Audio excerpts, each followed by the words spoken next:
So today I'm going to be making you my favorite version of sticky date pudding.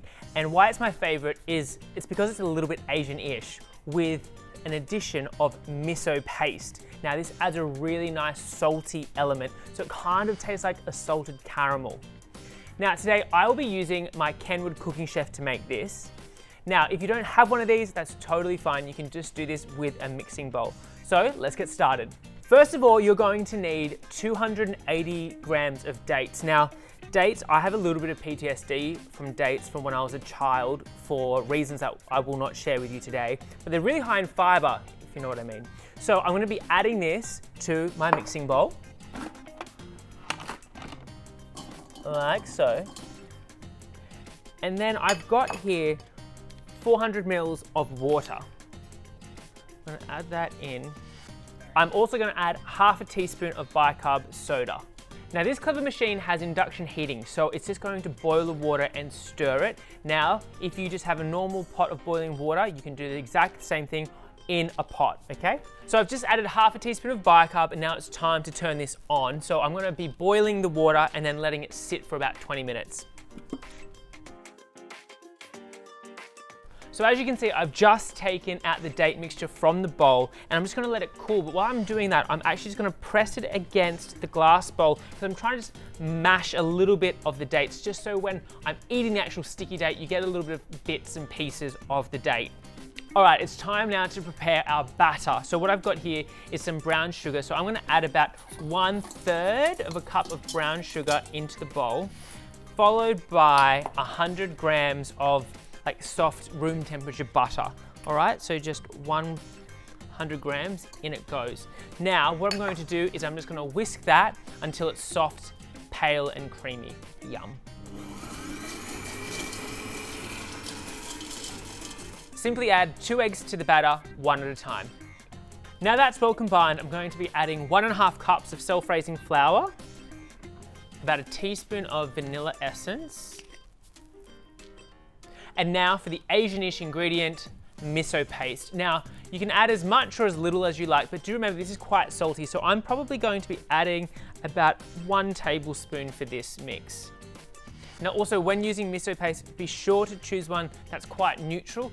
Don't get the ones with like seaweed and things in it, otherwise that'll make it a very different type of sticky date. Once that's all added, just beat that for 1 more minute. So my batter is all done, it's so light and fluffy now. Now I've got my cooled date mix, so I'm gonna add that in, like so. Water and all. Now I also just tasted the batter before, and I think I like it to be a little bit more salty, so I'm actually gonna add a whole nother tablespoon again of the miso paste.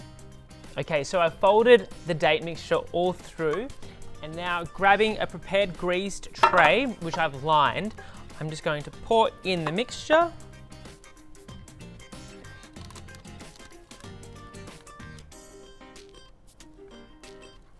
So I'm putting this in a 180-degree oven, and that will take about 40 to 45 minutes, or poke a skewer in it, and if it comes out clean, it's ready. Okay, so now we're going to make the caramel sauce, which is probably one of the best parts about sticky date pudding. So I've got 1.5 cups of brown sugar, adding that in, as well as 100 grams of butter. Now what I'm going to do now is just turn it on, and then we're going to let it boil away and simmer away for about 5 to 7 minutes. From there, we're going to add in some coconut cream. So let's get started.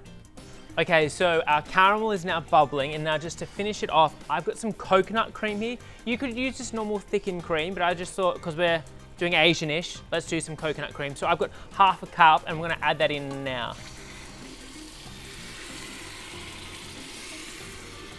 Nice.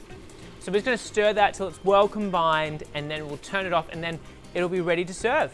A little trick for those people that like it super saucy, get a chopstick, and then poke it everywhere, because this will allow the sauce, the caramel, to go through all the cracks, making it extra saucy and moist. Yeah, I said moist. Now, it's not a proper sticky date if you don't have vanilla ice cream with it, so I'm putting it just here on the top. Now, it will probably slide off in just a moment, but here's my sticky, delicious caramel. Ready? Here we go. Yum. and that'll just start to melt the ice cream. Now this dish is actually one of my favorites. The saltiness of the sticky date with the butterscotch, caramel sauce, and the vanilla ice cream, the hot and the cold, you are going to love it. And listen, some people say this is a winter dessert. All year round, baby. Enjoy.